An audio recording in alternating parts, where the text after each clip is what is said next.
Đầu đen. Màu đen hả? Kệ đó, lấy được cho điểm. Cái đầu đen thôi. Đen là không có điểm. Còn nhà mới rồi nè. Không, Trời ơi. Ghê.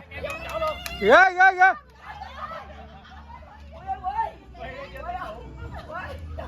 Được bao nước bao ăn rồi. Cái môn này tôi sợ với anh Phi. cái thứ ba nè. Ghê. Quá hay rồi Sơn ơi. Hay. Hay hả Sơn? Mày bắn vô tâm đỏ nữa là ngon. Tâm đỏ Sơn ơi. Rồi giờ vớt rồi, vậy là hết tính rồi, không tính.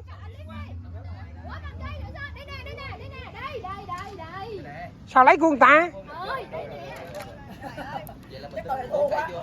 Tính 4 rồi đó. Không tính.